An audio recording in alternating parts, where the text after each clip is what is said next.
Honkai Star Rail just completely broke the internet after their version 2.7 live stream with some amazing quality of the life changes. Among these changes, we are going to be obtaining a free 5-star character selector called Gift of the Express. Then there is also the free 300 selector, which gives you 2 free 5-star standard banner characters total. Today, we will be going over everything you need to know so that you can choose the best units for you and your account. So first, we're going to be starting with our fire element character Himiko, who follows the path of erudition. Now, much like lots of our erudition characters, Himiko excels at dealing damage out of her turn rotation, or in short form, does follow-up attacks. It's best to build Himiko around characters who can break the enemy, as you will need that to trigger Himiko's follow-up attack trait. A very good example of a character that is perfect to pair up with Himiko is Ruan Mei. Ruan Mei extremely excels at dealing break effect to the enemy, making characters like Himiko excel the best to make up for the loss of not being able to break the enemy herself. Another character that works really well with Himiko is Herta, and Herta is a free 4-star character that you obtain from completing levels in the simulated universe. She's also a character that you can pretty much get a free E6 for, eventually making her one of the best 4-star units in the game because of her very easy access. Then at this point, with the well-built Himiko and Herta, you got 2 characters consistently popping a follow-up attack. Then there's the fact that Herta is spin to win, and spinning to winning is fun. Lots of fun. There's also the Harmony Trailblazer, who just came out during Penacony, and as of right now, currently is one of the best paths for the Trailblazer, and much like Ruan Mei, centers around dealing break effect to help characters out like Himiko and Herta. Himiko overall, for building great teams, especially for free-to-play players, has lots of access to characters provided for free within the longevity of grinding this game. Also, with these synergies for characters built, you can clear lots of content within pure fiction, so there's that bonus as well. Now let's talk about Eidolons. Himiko's E1 provides her with the extra speed for 2 turns after her follow-up attack is triggered, which is actually pretty good. For E2, which is another one worth mentioning, gives her 15% more extra damage to enemies who are below 50% HP. If you have E2, maybe consider some other options on this list that we are going to be going over. All in all, I think Himiko is going to stand out as one of the best overall picks for your account because of how good her investment is, despite beforehand in earlier Honkai Star Rail, where she didn't have as much impact as she does now. Now she has a lot of shine and a lot of attention to her name, especially because of newer endgame contents like pure fiction. Coming up next, we got our miniature black hole maker Welt, who is an imaginary type and follows the path of nihility. Now I personally do love all my nihility characters, as it is my favorite path in Honkai Star Rail, mainly because for the most part nihility is destruction, and destruction is cool. Anyways, when it comes to the debuffers and characters who can deal damage over time, they can be a valuable addition to your account. Welt is a very valuable unit for the sole fact that he can fit into a lot of team compositions and works well with a lot of other units. I like to call Welt a jack of all trades within this list. Where Welt shines the most is his ability to delay actions of enemies upon their turn. So depending on how you build around Welt, you could come up with some pretty effective strategies and approaches when it comes to the challenges you may face within Honkai Star Rail. Welt also deals competitive damage, as he deals extra damage to any enemy that is already slowed, which all works together very well within his kit. Welt also being able to deal imprisonment through his ultimate is extremely useful as well, as it can completely take bosses or elites extra actions out of the game, which is great because those enemies doing that is extremely annoying for the most part. Each time I'm versing one of these bosses or elites, I dread that happening to me every single time, I'm gonna be honest. I would say the only thing holding Welt back from being a monster of a unit is his AoE damage potential, but overall, if you use him correctly, he can be very useful for you and your account. Again, his potential is solely based on how you build him and utilize him and which teams you put him into. As for Welt's Eidolon, his E1 makes it so that after you pop his ultimate, his abilities are enhanced for the next 2 times he uses his basic attack or skill by a percentage depending on which one you use. And as for Welt's E2, which is also worth mentioning, helps him regen 3 energy each time his talent is used, basically making the access to his ultimate quicker, so that one is worth mentioning as well. Overall, Welt earns his place when it comes to making your selection if you're looking for a well-rounded overall unit. And if you made it this far, you should just select Bronya at this point because she literally is the most perfect character. I'm just joking.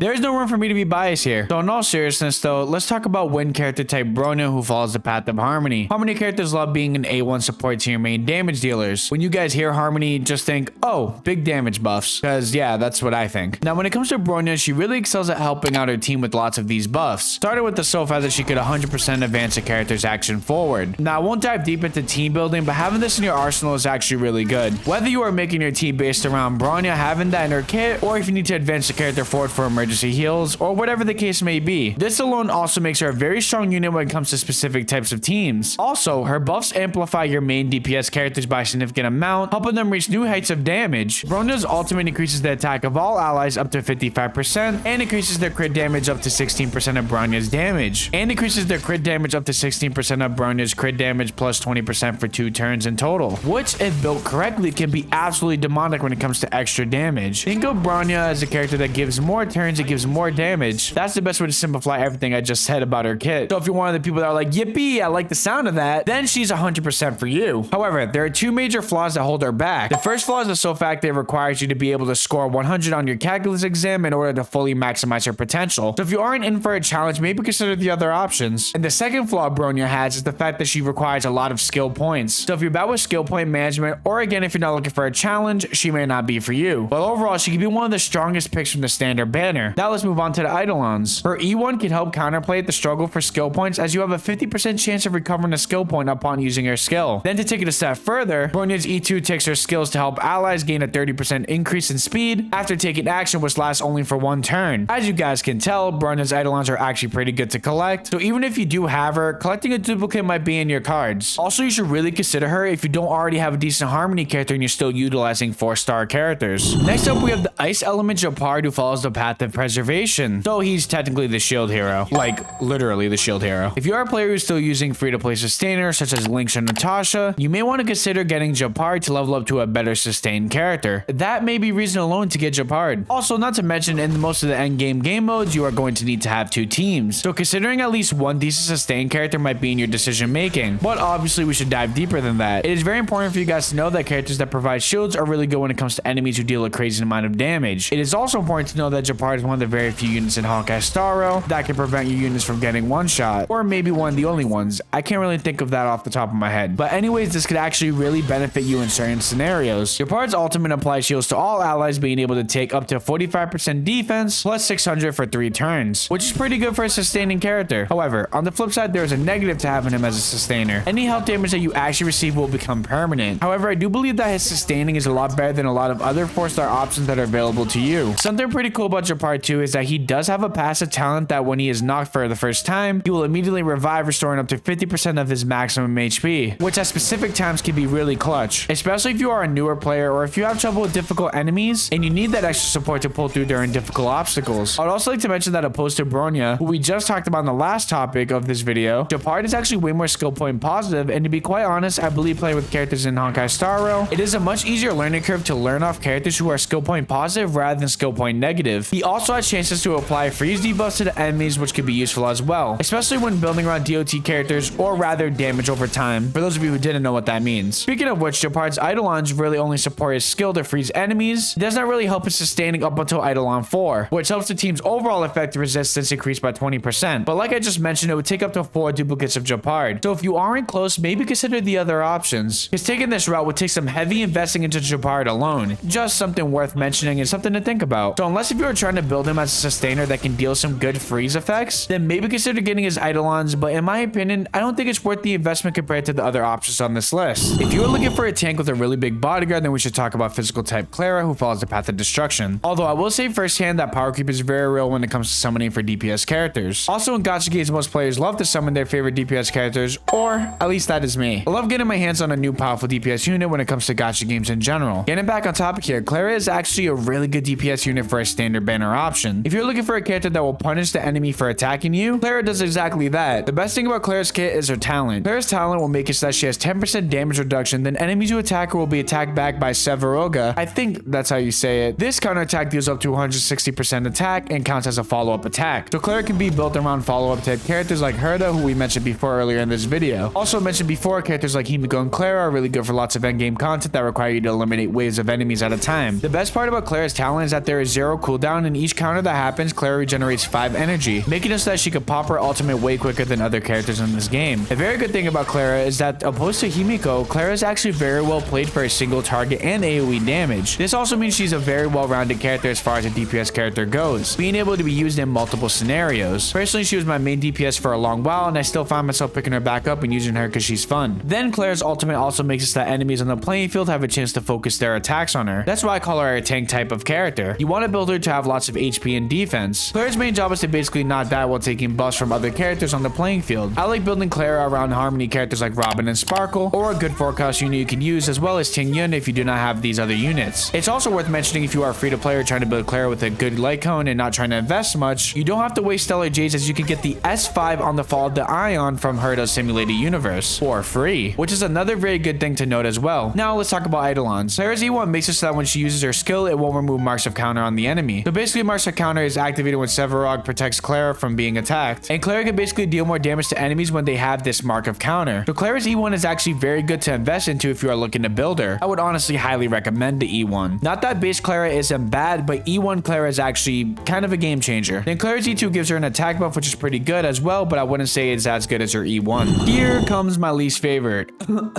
Okay, my bad. I promise I will not be biased. Anyways, I'll tell you guys a little bit about our ice element Yanqing, who follows the path of the hunt. What really holds Yanqing's potential back is the whole thing about him being a single target DPS character, and it also dives more deeper than that. Now, if we automatically compare him to Clara and Himiko, who we went over earlier in this video, these characters are automatically going to have way more value than Yanqing. When there are a wave of enemies in the game like Honkai Star Rail, it is way more beneficial for you to have characters that deal AoE damage, so you can hit multiple enemies at once. I also want to bring up the fact that, like I was mentioning earlier in this video, you will most likely have to replace your main DPS characters with some type of limited banner DPS characters. I'm going to be very honest, if we are talking lore Yanqing, we can easily say he's a very strong character, but unfortunately his gameplay kind of proves that he's far from that when it comes to that statement. There's also another major thing to maximize Yanqing's potential. You have to utilize a shield type of character, which puts him back even further. The worst, and I mean the worst thing about his kit is the way they designed his talent Soul Steel Sync. Although when his talent is activated, he is less likely to be targeted by enemies and gains really good damage buffs. Once he is attacked and takes one hit of damage, he loses everything, which is why without a shield character, you are restricted, and that makes everything complicated. Yanqing requires too much investment for a single target DPS, and that's the truth. And also because gacha games hardly ever rework characters, Yanqing will forever be the worst character to receive on the standard banner. And when you lose a 50-50 to him, that's a waste of however many summons you wasted on that limited banner. As far as his Eidolons go, it just buffs his overall damage and helps his Soul Steel Sync ability. But everything we just went over should be excuses enough that investing into his duplicate still just isn't worth it. Compared to other units on the standard banner and the free selector, choosing Yanqing is just trolling. The only way this option makes sense is if you just want to mess with your friends, or if you just have every single other character E6 and the standard banner. I bet you 99% of you don't. I don't think I've seen one account that has that, so moving on. I dread seeing them showing up on my limited banner summons. It happened to me when I was pulling for Black Swan, and I never wanted to uninstall the game so bad. Please, if I lose a 50-50, do not give me the curse of Yanqing. Last on this list, we have lightning element character Bailu, who follows the path of abundance. This is another Japard situation. It is never a bad investment if you have yet to have a better sustainer for one of your teams for the endgame content. As opposed to Japard, who selfishly revives himself when he's knocked, Bailu is currently the only character in the game that has a one-time revive mechanic for all your allies, which can actually be really helpful if you are struggling with certain parts of your game. She's also very skill point positive, so she won't eat up a lot of your skill points, and Bailu also has a very unique ability called Invigoration, which comes from her ultimate. In short form, Invigoration applies healing to allies upon them taking damage, which also means if an attack would completely put one of your units out typically, they could actually survive it with this talent, which can be proven to be quite useful at times. Now, Bailu's skill is pretty much your typical single target healing. She gains most of her value from her ultimate as a sustainer. I think the worst part about Bailu is the sole fact that she is just a typical healer, and that's really just about it. She doesn't have any cleanse or gives off any type of extra benefits to her allies besides heals, which is exactly what holds back her potential. I would only really go for her if you still currently utilizing Natasha as a main healer on one of your teams. As far as her Eidolons go, her E1 has a pretty nice boost, giving you 8 regeneration points if your allies HP is max at the end of Invigoration. That is all I have for information on these 7 standard banner characters. I will personally be choosing Bronya because I am collecting all my favorite Harmony characters, and I've been wanting her since I started playing Honkai Star Rail. Who will you guys be selecting on your 300 selector and your free standard banner voucher? Let me know in the comment section below. Also comment your thoughts and what you think of this video. Also make sure you smash that like button and subscribe so you can find your way back to my channel. That is all for now, guys. Peace out.